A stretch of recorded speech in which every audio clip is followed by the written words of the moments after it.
নমস্কাৰ, মই ৰাকেশ দাস। আজি অতি দুখেৰে মই কথাখিনি আপোনালোকৰ আগত ক'ব বিচাৰিছো। কোনোবাই যদি ভাল পায় ভাল পাওক, কোনোবাই বেয়া পালেও মোৰ ক'বলগীয়া একো নাই। আজি মোৰ মনৰ কথাখিনি মই আপোনালোকৰ আগত ক'ম। মই এজন ভাৰতীয় জনতা পাৰ্টীৰ কাৰ্যকৰ্তা, শোণিতপুৰ জিলাৰ প্ৰাক্তন সভাপতি যুৱ মৰ্চাৰ আৰু বৰ্তমান ৰাজ্যিক সদস্য।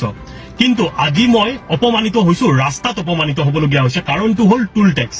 মই টুল গেটত আজি পইচা দিব পৰা নাই। মোৰ মানে পইচা অলপ কমেই আছিল, সঁচা কথা যিটো পইচা অলপ কম আছিল। তেতিয়াহ'লে মই কি কৰো, ধৰক মোৰ যি পাৰ্টীৰ আই কাৰ্ডখন আছে শোণিতপুৰ জিলা যুৱ মৰ্চাৰ আৰু ৰাজ্যিক যি এক্সিকিউটিভ সভাত আমাক যি আই কাৰ্ডখন দিয়ে মোৰ গাড়ীত আছিল, মই দেখুৱাইছো।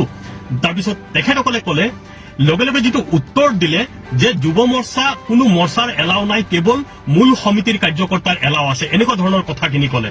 মোৰ এনেকুৱা খং উঠিছে, ভাই দিনে নিশাই পাৰ্টীৰ কাৰণে কাম কৰি আছো, মৰ্চাই কি কাম নকৰে নেকি? কি কথা ক'ব আহে আপোনালোকে?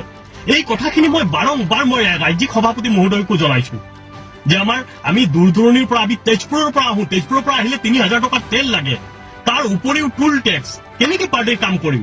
প্ৰভাৰী গ'লে ইমান দূৰত আমি যাওঁ, ইমান কষ্ট হয়, কম কষ্ট হয় নেকি? বছৰত এটা কাম মন্ত্ৰী মিনিষ্টাৰৰ বিধায়কৰ পৰা এটা কাম নাপাওঁ, বিচাৰি বিচাৰি ভাগৰি যাওঁ। আপোনালোকে যদি একোৱেই কৰি নিদিয়ে আমাক, আমি কেনেকে কি কৰিম? পাৰ্টীৰ কাম কেনেকে কৰিম? ইলেকশ্যন কেনেকে জিকা আপোনালোকে জানে নেকি? কেৱল মূল সমিতিৰ মানুহখিনিয়ে কাম কৰিলে ইলেকশ্যন জিকা নহয়। মৰ্চাই দিনে নিশাই কাম